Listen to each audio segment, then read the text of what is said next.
नमस्कार। एक बार फिर से मैं हाजिर हूँ अपने नए एपिसोड को लेकर। तो शादियाँ को आगे बढ़ाते हुए मैं थोड़ा पीछे ले जाऊंगी। तो पीछे हमने बात की थी कि एक लड़की की शादीशुदा जिंदगी के बारे में हमने बात की थी कि अगर उसे ससुराल में अनकंडीशनल लव और इमोशनल सपोर्ट मिले तो वो दिल से वहीं की होकर रह जाएगी और कोई झंझट ही नहीं होगा ससुराल और बहू के बीच में।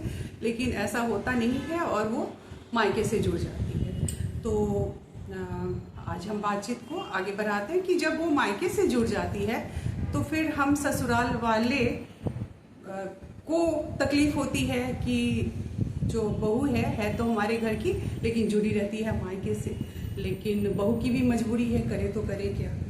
तो और जो पति होता है लड़की का वो उसे बिल्कुल अनकंडीशनल प्यार देता है और सपोर्ट भी देता है। लेकिन मुझे वहाँ जो प्रॉब्लम समझ में आती है वो ये है कि प्राकृतिक रूप से हम स्त्री और पुरुष अलग अलग इमोशनली अलग अलग होते हैं। तो वहाँ अंडरस्टैंडिंग वाली बात आती है कि इमोशनल सपोर्ट देने के लिए हस्बैंड्स को पहले अपने वाइफ की इमोशंस को समझना होगा, जो कि अक्सर होता नहीं है। लोग जजमेंटल वहाँ भी हो जाते हैं और जो सपोर्ट चाहिए शायद वहाँ से भी नहीं मिल पाता है और उसके बाद वो मायके से जुड़ जाती है। तो ये हस्बैंड और वाइफ के बीच क्या होता है इसको हम कभी विस्तार से दूसरे एपिसोड में बात करेंगे। लेकिन अभी हम चलते हैं ससुराल वाले की ओर दोबारा।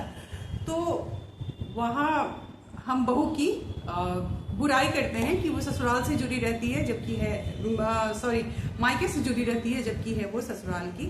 तो मुझे लगता है और ये बड़ा मुद्दा है, आज समाज में बहुत बड़ा मुद्दा हो गया है और एक इशू है। तो मुझे इस प्रॉब्लम का सलूशन बस वही लगता है कि अगर हम ससुराल में बहू को जो उसे चाहिए, जो मेंटल सपोर्ट इमोशनल सपोर्ट चाहिए, जो प्यार उसे चाहिए वो दे दें तो वो कभी मायके से नहीं जुड़ेगी, क्योंकि वो तो आती ही है रहने के लिए ससुराल और ये जो प्रॉब्लम है वो खत्म हो जाएगा।